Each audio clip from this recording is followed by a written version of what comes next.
नमस्कार साथियों।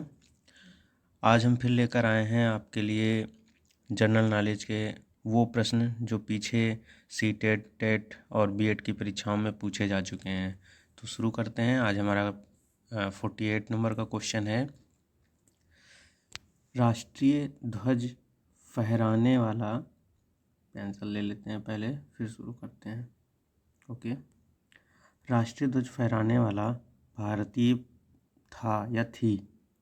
सरदार पटेल पहला राष्ट्रीय ध्वज यानी राष्ट्रीय ध्वज फहराने वाला पहला भारतीय था सरदार पटेल, महात्मा गांधी, एनी बेसेंट या इनमें से कोई नहीं। तो मैं बता दूं कि इनमें से वो कोई भी व्यक्ति नहीं है जिसने सबसे पहले राष्ट्रीय ध्वज को फहराया हो। तो इसका ऑप्शन डी वाला सही है। अगला क्वेश्चन है, कांग्रेस से पहले सर्वाधिक महत्वपूर्ण अखिल भारतीय राष्ट्रवादी संगठन कौन सा था? देखिए, कांग्रेस की स्थापना 1885 में हुई थी। उससे भी पहले पूछा है राष्ट्रवादी संगठन कौन सा था। तो इसका ऑप्शन है ईस्ट इंडिया संगठन, कलकत्ता भारतीय संगठन, या दी बॉम्बे प्रेसिडेंट संगठन, या पूना सार्वजनिक सभा। तो इसका सही उत्तर ए वाला है, ईस्ट इंडिया संगठन इससे पहले था। अगला क्वेश्चन, जून 2004 में पुणे में आयोजित राष्ट्रीय शतरंज टीम चैंपियनशिप किसने जीती? ऑप्शन सेना, फिर इंडियन एयरलाइंस, या Punjab police, petroleum sport promotion board. तो इसका सही आंसर है इंडियन एयरलाइंस। फिर अगला क्वेश्चन है, वर्ष 1917 प्रसिद्ध है। 1917 किस लिए प्रसिद्ध है? ट्रेफलगर के युद्ध के कारण प्रसिद्ध है। ऑप्शन नंबर बी, जटलैंड के युद्ध के कारण प्रसिद्ध है। ऑप्शन नंबर सी, प्रथम विश्व युद्ध की समाप्ति के कारण प्रसिद्ध है। या फिर ऑप्शन नंबर डी, रूस की क्रांति के कारण। तो देखिए, प्रथम विश्व युद्ध 1917 में समाप्त नहीं हुआ था, इसलिए ये भी सही नहीं है। ऑप्शन नंबर डी सही है, रूसी क्रांति के कारण प्रसिद्ध है। फिर अगला क्वेश्चन, संविधान सभा का पहला अधिवेशन कहाँ हुआ था? बम्बई, कलकत्ता, लाहौर या फिर नई दिल्ली। तो संविधान सभा का पहला अधिवेशन जो है वो नई दिल्ली में हुआ था। ऑप्शन नंबर डी सही है। अगला क्वेश्चन है, भारतीय संविधान किस देश की संवैधानिक व्यवस्था से मिलता है? अमेरिका से, इंग्लैंड से, रूस से या फिर फ्रांस से।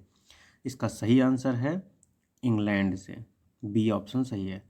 फिर अगला क्वेश्चन, संसदीय प्रणाली की सरकार का सर्वाधिक महत्वपूर्ण पक्ष है? संसद की संप्रभुता, लिखित संविधान, कार्यपालिका व्यवस्थापिका के प्रति उत्तरदायी है, या फिर स्वतंत्र न्यायपालिका। इसका ऑप्शन नंबर सी सही है, कार्यपालिका व्यवस्थापिका के प्रति उत्तरदायी है। अगला क्वेश्चन, अमेरिकी संविधान की निम्नलिखित विशेषताओं में कौन सी विशेषता भारतीय संविधान में नहीं है? लिखित संविधान, संघीय शासन प्रणाली, मौलिक अधिकार, संसदीय सरकार। इसका सही उत्तर है संसदीय सरकार। भारतीय संविधान में वर्णित मौलिक कर्तव्य कब समाहित किए गए? ऑप्शन हैं 1971 में, 1972 में, 1975 में या फिर 1976 में। इसका सही ऑप्शन है डी, 1976 में। राज्य का सर्वप्रमुख न्यायाधिकारी है, राज्य का सर्वप्रमुख न्यायाधिकारी है attorney general of India, advocate general, solicitor general of India, कानून मंत्री। इसका सही आंसर है एडवोकेट जनरल। एडवोकेट जनरल सर्वप्रमुख न्यायिक अधिकारी होता है राज्य का। फिर अगला क्वेश्चन है, केंद्र शासित प्रदेशों का प्रतिनिधित्व होता है लोकसभा में, राज्यसभा में, दोनों सदनों में या उपयुक्त में से कोई भी नहीं। तो देखिए, केंद्र शासित जो है वो प्रदेश हैं उनका प्रतिनिधित्व दोनों सदनों में होता है, राज्यसभा में भी, लोकसभा में। ऑप्शन नंबर सी सही है। अगला क्वेश्चन है, इनमें से कौन बिना लोकसभा का सदस्य हुए सदन को संबोधित कर सकता है? Solicitor general of India, attorney general of India, मुख्य चुनाव आयुक्त, भारत का मुख्य न्यायाधीश।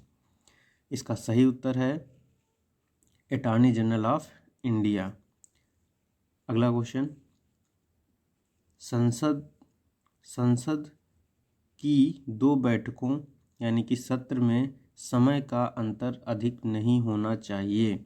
फिर से सुनिए, संसद की 2 बैठकों या सत्र में समय का अंतर अधिक नहीं होना चाहिए। यानी कितने समय के अंतराल पर दोनों बैठकें हो जानी चाहिए? 3 महीने से 6 महीने से अधिक नहीं होना चाहिए, 9 महीने से अधिक नहीं होना चाहिए, 1 वर्ष। तो इसका सही ऑप्शन है 6 महीने। अगला क्वेश्चन है, एक राजनीतिक दल को संसद में प्रमुख विपक्षी दल की भूमिका निभाने के लिए कुल सदस्य संख्या होनी चाहिए। कितनी होनी चाहिए? 1/3, 1/4, 1/6 या 1/10? तो इसका सही उत्तर है 1/10। डी ऑप्शन सही है। अगला क्वेश्चन, उच्च न्यायालय में न्यायाधीशों की संख्या कितनी होनी चाहिए का निर्णय कौन लेता है? राज्य सरकार, राष्ट्रपति, राज्य का राज्यपाल या संसद? तो देखिए, ये निर्णय लेने का अधिकार संसद के पास है। संसद निर्धारित करेगी कि कितने न्यायाधीश होने चाहिए उच्च न्यायालय में। ऑप्शन नंबर डी सही है। भारतीय संविधान में अल्पसंख्यकों का निर्णय किस आधार पर लिया जाता है? अल्पसंख्यकों का निर्धारण कैसे किया जाता है? धर्म के आधार पर, जाति के आधार पर, जनसंख्या के आधार पर या रंग के आधार पर? तो देखिए, अपने देश में अभी अल्पसंख्यकों का निर्धारण जो है वो धर्म के आधार पर किया जा रहा है। तो ऑप्शन नंबर ए सही है। भाषा के आधार पर राज्यों का भारत में पुनर्गठन हुआ था 1947 में, 51 में, 56 में या फिर 66 में? इसका सही ऑप्शन है सी, 1956 में। राष्ट्रीय एकता परिषद की अध्यक्षता करता है? राष्ट्रपति करता है, प्रधानमंत्री करता है, गृह मंत्री करता है या लोकसभा का अध्यक्ष करता है? राष्ट्रीय एकता परिषद की अध्यक्षता, फिर से सुनिए, राष्ट्रीय एकता परिषद की अध्यक्षता कौन करता है? राष्ट्रपति या प्रधानमंत्री? तो इसकी अध्यक्षता प्रधानमंत्री करता है। ऑप्शन नंबर बी सही है। अगला क्वेश्चन है, भारत में सर्वाधिक उत्पादन होता है कॉफ़ी का, तंबाकू का, तिलहन का या गेहूं का?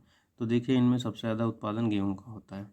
भारत में संभावित तेल स्रोत हैं, संभावित तेल स्रोत जहाँ से तेल हमें मिल सकता है, तमिलनाडु में, असम में, गुजरात में या फिर सभी में? तो इसका भी यही आंसर सही है कि सब जगह संभावित हैं मिलने के लिए, तो उपयुक्त सभी। Option number D. अगला क्वेश्चन, भारतीय रेलवे विभाजित है 4 जोन में, 9 जोन में, 6 जोन में या 16 जोन में? भारतीय रेल 16 जोन में विभाजित है। Option number D. उसके बाद अगला क्वेश्चन है, बिहार में कौन सा उद्योग सर्वाधिक विकसित है? एल्युमिनियम, स्टील, बांस का फर्नीचर या हैंडलूम? देखिए, बिहार में सर्वाधिक स्टील का जो है उद्योग विकसित है। अगला क्वेश्चन है, भारत और चीन को विभाजित करने वाली रेखा कौन सी है? Durand line, Radcliffe line, McMahon line, Strafford line? तो ये तो सबको पता है। Option number C, McMahon line. Bharat के किस राज्य में चीता सर्वाधिक पाया जाता है? हिमाचल प्रदेश में, मध्य प्रदेश में, पश्चिम बंगाल में या फिर तमिलनाडु में? सबसे ज़्यादा चीता जो है वो पश्चिम बंगाल में पाए जाते हैं। अगला है, भारत में सर्वाधिक मसालों का उत्पादन कहाँ होता है? पंजाब में, मध्य प्रदेश में, गुजरात में या केरल में? तो सबसे ज़्यादा मसाले जो हैं वो केरल में उगाए जाते हैं। ऑप्शन है, सरकारी अमूल डेयरी कहाँ स्थित है? सहकारी अमूल डेयरी कहाँ स्थित है? अहमदाबाद में, गांधीनगर में, आनंद में या नोएडा में? इसका सही आंसर है आनंद में। अगला क्वेश्चन, महानदी स्थित हीराकुंड परियोजना किस राज्य में है? महानदी स्थित हीराकुंड परियोजना उत्तर प्रदेश में, उड़ीसा में, बिहार में या इनमें से कोई नहीं? इसका सही आंसर है उड़ीसा में। भारत में सोना कहाँ पाया जाता है? कोलार में, खेतरी में, पन्ना में, कटनी में? तो सही आंसर है ऑप्शन नंबर ए, कोलार में। मॉडवेट का संबंध है व्यापार कर से, संपत्ति कर से, आयकर से, केंद्रीय आबकारी कर से? मॉडवेट का संबंध किससे है? तो देखिए, व्यापार से होता है मॉडवेट का संबंध। भारत सरकार की कुल कर आय में सर्वाधिक योगदान आयकर का है, प्रशुल्क कर का है, केंद्रीय आबकारी कर का है या संपत्ति का? देखिए, सबसे ज़्यादा जो भारतीय आय है वो आयकर उससे होती है, आबकारी विभाग से, इसलिए ऑप्शन नंबर सी सही है। भारत का वित्तीय वर्ष प्रारंभ होता है 1 जनवरी से, 1 अप्रैल से, 1 जुलाई से या इनमें से कोई नहीं? देखिए, 1 अप्रैल से वित्तीय वर्ष प्रारंभ होता है। हीनार्थ प्रबंधन का अर्थव्यवस्था पर क्या प्रभाव पड़ता है? मुद्रा प्रसार, मुद्रा संकुचन, अवसाद, व्यापारिक मंदी। तो इससे मुद्रा प्रसार होता है इन अर्थ प्रबंधन अर्थव्यवस्था का, इससे जो प्रभाव पड़ता है वो मुद्रा प्रसार पर पड़ता है। मुक्त व्यापार से क्या तात्पर्य है? आयातों को कम किया जा सकता है, रोका जा सकता है। आयातों एवं निर्यातों पर कोई प्रतिबंध नहीं होता है। आयात और निर्यात पर कोई शुल्क नहीं होता है। आयात वस्तुएं कर मुक्त होती हैं। इसका सही आंसर है आयातों एवं निर्यातों पर कोई प्रतिबंध नहीं होता है। मुक्त व्यापार का ये तात्पर्य है। भारत की विदेशी मुद्रा का सर्वाधिक भाग खर्च होता है खाद्यान्नों के आयात पर, आयरन एवं स्टील के आयात पर, तेल पेट्रोलियम के आयात पर, तकनीकी के। देखिए हमारे यहाँ तेल यानी पेट्रोलियम नहीं होता, तो हम आयात करते हैं दूसरे देशों से, तो ये ऑप्शन नंबर सी सही है। भारत अंतर्राष्ट्रीय मौद्रिक संघ IMF का सदस्य कब बना था? 1945 में, 50 में, 55 में या 51 में? इसका सही आंसर 1945 में। भारत में सर्वप्रथम पत्र मुद्रा का चलन कब प्रारंभ हुआ था? पत्र मुद्रा 1806 में, 1542 में, 1601 में, 1680 में। तो इसका सही आंसर है 1806 में। अगला क्वेश्चन, भारतीय रिजर्व बैंक की वर्तमान गवर्नर कौन है? अब ये क्वेश्चन तो पुराना है, इसलिए इसमें ऑप्शन नहीं मिलेंगे। हम बढ़ते हैं अगले क्वेश्चन की ओर। भारत का सबसे बड़ा बैंक कौन सा है? भारतीय रिजर्व बैंक, भारतीय state bank, bank of India, central bank of India. तो रिजर्व बैंक भारतीय सबसे बड़ा बैंक है। भारत के राष्ट्रध्वज में चौड़ाई और लंबाई का अनुपात, राष्ट्रध्वज में चौड़ाई और लंबाई का अनुपात कितना होता है? 1:2 या फिर 1:4 या 2:5? सही ऑप्शन है 2:3, डी वाला। अगला क्वेश्चन, भारतीय राष्ट्रीय प्रतीक चिन्ह में कितने शेर दिखाई देते हैं? 2, 3, 4 या 1? 3 दिखाई देते हैं, इसलिए ऑप्शन बी सही है। भारतीय राष्ट्रगान को संपूर्ण रूप से गाने के लिए साधारणतः कितना समय लगता है? बताने की बात नहीं है, 52 सेकेंड। ऑप्शन नंबर सी सही है। हमारे राष्ट्रीय कैलेंडर का पहला महीना कौन सा होता है? भाद्रपद, फाल्गुन, चैत्र या कार्तिक? देखिए आजकल के लड़कों को ये भी नहीं याद रहता है कि हिंदी महीनों के नाम कैसे शुरू हैं और कितने होते हैं।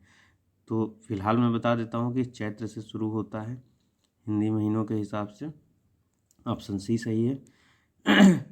इनमें से कौन सबसे लंबे समय तक भारत का राष्ट्रपति रहा है? Doctor Zakir Hussain, doctor S Radhakrishnan, Rajendra Prasad या वीवी गिरी? देखिए राजेंद्र प्रसाद ही सबसे ज़्यादा समय तक राष्ट्रपति पद पर रहे हैं। उच्चतम न्यायालय की प्रथम महिला न्यायाधीश कौन थी? कुमारी लीला सेठ, फातिमा बीबी, कुमारी अन्ना चांडी, अन्ना जॉर्ज? इसका सही उत्तर है फातिमा बीबी। फातिमा बीबी प्रथम महिला न्यायाधीश बनी थी। राष्ट्रीय गान के 5 पदों में से भारतीय रक्षा सेनाओं द्वारा कितने पद लिए गए हैं? 3 पद, 2 पद, संपूर्ण गान या 1 पद? तो आपको बताते चले कि राष्ट्रीय गान में सिर्फ और सिर्फ 1 पद लिया गया है। भारत के राष्ट्रीय ध्वज का लोकप्रिय नाम, राष्ट्रीय ध्वज का लोकप्रिय नाम क्या है? क्या कहते हैं लोग इसे प्यार से? राष्ट्रीय ध्वज, भारतीय ध्वज, तिरंगा ध्वज? इनमें से कोई नहीं, तिरंगा कहते हैं।